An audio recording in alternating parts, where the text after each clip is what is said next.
In rural Japan, a gunshot rings out. A bear slumps in a cage. このヒグマはやっぱり人間のコミュニティに近づきすぎたってことで、ここだけじゃないんだよ実は。そっちとか出てるから。でその街の中とか近い道路とかに出てるんですよこれ。だからそういう状況だからどうしても捕獲しなきゃならないなってこと。Bears are making their way closer to homes and putting people's lives at risk.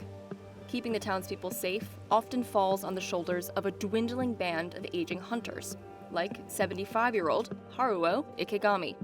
私はこう入ったら、だから一番最初よく出るの私に出るのもう入ったのかって言ってしまうんだよね。なんだもう入ったのかよっていう感じになっちゃうね。だからよくダメだべやって言ってる。Once a common sight among the trees, hunters like Ikegami are now older and fewer in number than before. Japan's population is both aging and shrinking. As of 2020, about 60% of gun license holders, like Ikegami, are over 60. And in areas where bears roam, some residents wonder what will happen when these hunters can no longer do their job. In the town of Naie, Tatsuhito Yamagishi has accused the local government of taking hunters for granted. 計画の中でハンターを新たに育成するって言ってるけど、育成する手段の具体的なものはない。講習をやって、研修会や講習をやりましょう。これは誰がやるのか。我々ももう70を超えたらあと数年でもうやりたくてもできなくなってしまった時に、じゃあクマの狩り方を教えられる人間が残ってるのか。Naie's local government declined to comment on the dispute with Yamagishi, but said officials were taking steps to address the bear problem. Japan's Environment Ministry says it subsidizes local governments to train officials and conduct bear drills. But the country's reliance on recreational bear hunters could become unsustainable, according to the hunters themselves, officials, residents, and experts Reuters spoke to.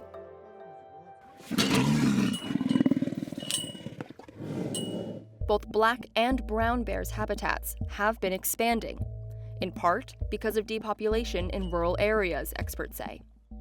Some believe this, and less managed farmland, may be making bears more daring, and the animals appear to be raising cubs closer to human settlements, causing them to fear people less than before. All this has contributed to an increase in human bear incidents. In the 12 months through March 2024, 219 people were attacked, 6 fatally. More than 9,000 black and brown bears were trapped and culled over that period, according to Japan's Environment Ministry. 84-year-old Katsuo Harada carries scars from over 20 years ago when a bear sank its teeth into his skull. 生大根かじってるようなガリガリってきてね、かじっちゃって、その音でもって自分は一時気絶しちゃったと思うんだけど、中間わかんないんですよ。Harada is now part of a group that helps keep problematic wildlife at bay. 地域住民の守らなきゃなんないっていう感じでやってますよね。檻に入るたびにね、今日見た4カ所かけてますから、その地域ありますから、これ俺取らんかったら誰か犠牲者が出ただろうなと思いますよ。一頭一頭ね。だからそういう思いして自分を励ましているっていうかね、そういうところはあります。One common way to trap bears is by using a large cage with bait, like a deer carcass, salmon, or honey. The trap is designed so that the creature steps on a metal plate when it goes near the bait, triggering the door to close. The local authorities then make a call on what to do with the animal and may involve licensed hunters to kill it. The trapped bear is looked after and fed until it is culled. As an alternative solution, some companies are turning to technology. This monster wolf robot growls, barks, and emits threats. Costing about $2,500, it is triggered by a sensor and powered by solar energy. It has shown some success.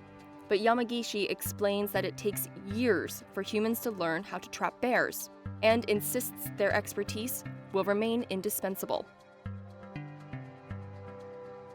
Responding to the increase in attacks, the Japanese government this year proposed relaxing rules around gun use to make it easier to shoot bears in urban areas. But hunters say it's hard to find new recruits because the job is expensive, unappealing, and exhausting. Some get 8,000 yen, or about $50, from local governments for a bear cull. This might cover expenses and fuel, Ikegami says, but little else. A system is needed, they suggest, where hunters are paid enough to support a family. Because if the younger generation doesn't take up the torch, the last line of defense will soon be gone.